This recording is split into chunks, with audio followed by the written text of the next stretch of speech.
was a very, very violent crime. The ages of both the shooter and the victim were young. This teenager killed a 14-year-old after a football game, a child who had just been moved to a new town to escape violence. 3 weeks later, he was dead. But there's a moment on camera that changes how people see this case. The killer, hands cuffed behind his back, looks straight into the lens and smiles. Calm, confident, like none of this matters. No fear, no panic. And for a while, it almost seemed justified. Here's the shocking part. After a 14-year-old lost his life, he stayed free for 8 days. Yes, 8 days. And when police found him, he wasn't running, just sitting in a driveway, confident he'd be back out soon.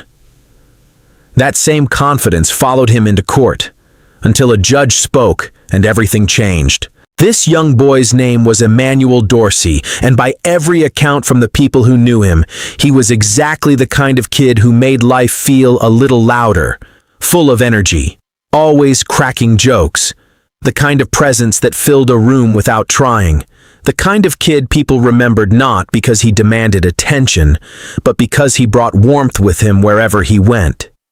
He was 14 years old, a freshman, still at the beginning of everything. He had 4 siblings who adored him, and a mother who loved him in that specific, fierce way only a parent can. People are being, hurt or killed over the kind of love that makes you willing to tear your own life apart just to keep your child safe. Charlotte Dorsey had been watching violence creep closer in Clayton County for too long. She saw the signs, heard the stories, felt the fear settle in. And eventually, she made a decision no parent ever wants to make, but many are forced to. She moved Emanuel to Spalding County to live with family. A fresh start, a safer place, somewhere he could breathe. And for 3 weeks, maybe it felt like she'd done the right thing. Then came September 30th, 2023. A Friday night, a high school football game between Griffin High and Spalding High. The kind of night meant for teenagers. Stadium lights, noise, rivalry, laughter. The kind of normal moments parents hope their kids get to enjoy without fear. Emmanuel was there, so was someone else. And before that night was over, Charlotte's decision to protect her son, made out of love, fear, and hope, had led him directly into the worst moment of both their lives. The game ended the way those nights often do. Loud, tense, charged with a rivalry that doesn't simply fade when the final whistle blows. As fans poured out of Griffin Memorial Stadium, that energy followed them into the night. 2 rival cliques collided in the worst possible way, and what started as a confrontation escalated almost instantly. There was no warning, no pause. Just confusion and panic rippling through a crowd of people trying to get away. 14-year-old Emmanuel Dorsey was one of them. He wasn't looking for trouble. He was running from it, like everyone else around him, trying to put distance between himself and something that had nothing to do with him. He never made it out. Emanuel was 14 years old. 3 weeks into the fresh start, his mother had sacrificed everything to give him, and just like that, he was gone. Charlotte got that call. His 4 siblings got that news. A family that had uprooted their lives around the simple idea of keeping a child safe was forced to face the truth that it hadn't been enough, and that there was nothing left to do but survive the loss. But here's the part that made it even worse. The person responsible didn't stay. He didn't face what he'd done. He vanished into the night. And for the next 8 days, while Emmanuel's family sat with their grief and unanswered questions, he was nowhere to be found. Even though the person responsible disappeared immediately, he didn't disappear by accident. His name was Kaomarion Kendrick. He was 17 years old, and for 8 days after Emmanuel Dorsey's family began living their worst nightmare, he was simply gone.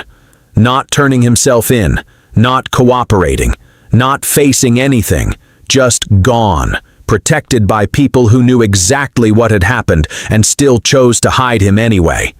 Those 8 days weren't empty. They were filled with grief, funerals, unanswered questions, and a mother burying her 14-year-old son. While Charlotte Williams was laying Emanuel to rest, Kendrick was somewhere else, sheltered, shielded, treated like accountability was optional. His own family went public, pleading with him to do the right thing. That appeal went unanswered. 8 days. 8 days of silence. 8 days of a grieving family waiting for justice that refused to show up on its own. When the Spalding County Sheriff's Office finally found him on October 8th in a Henry County neighborhood, he wasn't running. He wasn't hiding in panic. He was sitting calmly in a car in a driveway, like the last 8 days had been nothing more than an inconvenience. And then came the moment that made people angry. As officers put him in handcuffs, he looked straight into the camera and smiled. Not a nervous smile, not confusion, not fear, just the same quiet, steady confidence, as if the handcuffs didn't quite register as real consequences. His mugshot carried that same expression, and the question everyone watching that footage asked, the same one that would follow this case all the way into a courtroom, was simple and unsettling. Does he ever stop smiling? It was a very, very violent crime. The ages of both the shooter and the victim were young. The shooter was 17, so I think that struck a nerve with the jury. It's a gang-related case, which, we're just combating down there in Spalding County. And I think jurors are just fed up with it. They hear this over and over and over, and they've just had it with this kind of thing.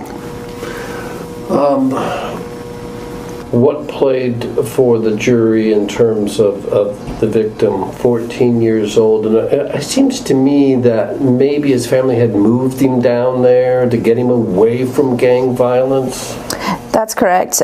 He had only been in Griffin about 3 weeks, had been moved from Clayton County to live with family in Spalding County just because of the violence in their neighborhood. When Kaomarion Kendrick finally sat in front of the legal system, the charges laid out against him reflected the full scope of what had happened that night.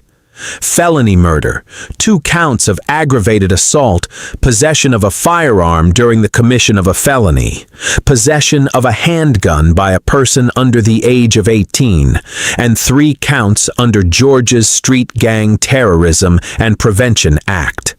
That last set of charges matters because it speaks directly to what prosecutors believed this was.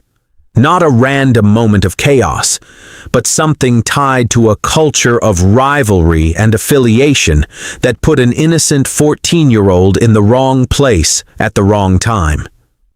Kendrick was 17 when it happened, but the case against him carried the full force of adult consequences, including the possibility of life in prison. There was no plea deal negotiated, no quiet resolution behind closed doors. This went to a full jury trial, which meant 12 people had to sit across from Kaomarion Kendrick, hear everything, and decide. And jury trials are never a guarantee, no matter how strong the case looks on paper. Inside that Spalding County courtroom, the jury heard a story that started with a football game and ended with a 14-year-old boy who never made it home. And somewhere in between, they had to look at Kaomarion Kendrick and decide what kind of person they were dealing with. What they got was a portrait of someone who had shown no remorse at any point. Not at the scene, not during 8 days of evasion, not at the moment of arrest, and not in that courtroom. They also heard about the weapon found on him when he was taken into custody, a Glock that had been modified with a full auto switch, which is not the kind of thing you carry by accident or coincidence, and the jury understood exactly what that said about the mindset of the person sitting across from them. Acting D, A. David Studdard, later said that the jury was fed up with gang violence reaching into communities, fed up with young lives being cut short, fed up with seeing case after case with no real accountability following it. On January 30th, 2026, they came back with their answer. Guilty on every single count, nothing reduced, nothing dismissed. And if you've been watching this and feeling the anger build, drop it in the comments right now, because this community deserves to talk about what justice actually looks like when the system gets it right. The verdict was in, but the sentencing was still coming, and that's where this story reaches its end. February 3rd, 2026. Judge Benjamin D. Coker looked across that courtroom and handed down a sentence that answered every question this case had been building toward. Life in prison, with no possibility of parole, plus an additional 85 years stacked on top of that. Sit with that number for a second. 85 years on top of life. That is the legal system saying, in the clearest language it has, that what happened to Emmanuel Dorsey was not something this community was willing to move past quietly. Kendrick had carried that same unbothered energy from a driveway in Henry County all the way to a sentencing hearing. And what met it on the other side was the full force of a judge who had heard everything and decided accordingly. And then Charlotte Williams spoke, Emmanuel's mother, and said the sentence was fair, that she could finally rest knowing where Kendrick would spend the rest of his life.